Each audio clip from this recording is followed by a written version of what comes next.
एक समय की बात है। हिरण्यकशिपु नामक असुर अपने भाई हिरण्याक्ष के वध से क्रोधित होकर भगवान विष्णु से घोर शत्रुता रखने लगा। प्रतिशोध की आग में जलते हुए उसने हिमालय की गुफाओं में कठोर तपस्या की। उसकी तपस्या से प्रसन्न होकर ब्रह्मा जी प्रकट हुए और वरदान मांगने को कहा। हिरण्यकशिपु ने वर मांगा कि न मुझे कोई मनुष्य मार सके, न कोई पशु, न दिन में मृत्यु हो न रात में, न किसी अस्त्र से न किसी शस्त्र से। ब्रह्मा ने उसकी प्रार्थना स्वीकार कर ली। वरदान पाकर हिरण्यकशिपु अहंकारी हो गया। उसने स्वयं को संपूर्ण ब्रह्मांड का स्वामी घोषित कर दिया और देवताओं को सताने लगा। इसी समय देवताओं ने उसकी पत्नी कयाधु को बंदी बना लिया, जो उस समय गर्भवती थी। इंद्र ने यह सोचकर उसे ले जाना चाहा कि गर्भ में पल रहा शिशु भी असुर होगा और उसे नष्ट कर देना चाहिए। तभी नारद मुनि वहां प्रकट हुए और इंद्र से बोले, यह बालक विष्णु का महान भक्त बनेगा, इसे हानि मत पहुंचाओ। नारद मुनि कयाधु को अपने आश्रम ले गए और उन्हें विष्णु भक्ति की शिक्षा दी।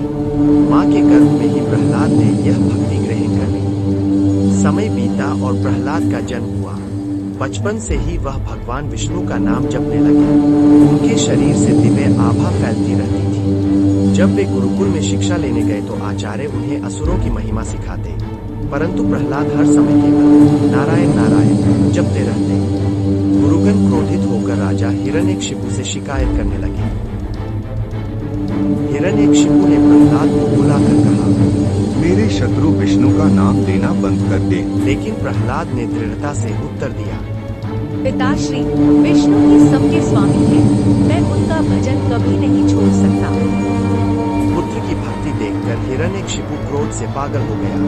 उसने प्रहलाद को मारने के अनेक प्रयास किए। कभी आग में डाला, कभी विष दिया, कभी विषैले सांप छोड़े, कभी पर्वत से गिरा, पर हर बार भगवान विष्णु ने अदृश्य रूप से प्रहलाद की रक्षा की। आखिरकार हिरण्यकशिपु ने एक दिन महल में प्रहलाद से गरज कर पूछा, तेरा विष्णु कहाँ है? दिखा मुझे। प्रहलाद शांत स्वर में बोला, वे सर्वत्र है, यहाँ तक कि इस स्तंभ में भी। यह सुनकर हिरण्यकशिपु ने क्रोध में आकर स्तंभ पर प्रहार किया। तभी स्तंभ फट गया और एक अद्भुत रूप प्रकट हुआ।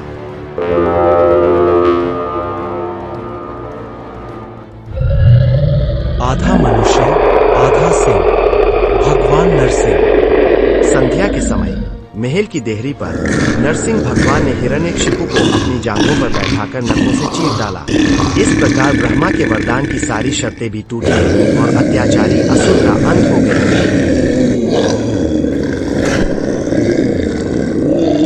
लेकिन वध के बाद भी नरसिंह का क्रोध शांत नहीं हुआ। उनकी भयानक गर्जना से आकाश और पृथ्वी कांपने लगी। देवता, ब्रह्मा, यहाँ तक कि शिव भी उन्हें शांत नहीं कर पाए। तब छोटे प्रहलाद ने विनम्र होकर भगवान के चरणों में गिरकर प्रार्थना की, प्रभु, आप मेरे रक्षक हैं। कृपया अपने भक्तों पर दया कीजिए और अपने क्रोध को शांत कीजिए। प्रहलाद की सच्ची भक्ति से नरसिंह प्रसन्न हुए। उन्होंने प्रहलाद को उठाकर आशीर्वाद दिया और शांत स्वर में कहा, तुम्हारी भक्ति अमर रहेगी। इसके बाद भगवान नरसिंह ने प्रहलाद को आशीर्वाद दिया। देवताओं ने पुष्प वर्षा की और संपूर्ण जगत में शांति और आनंद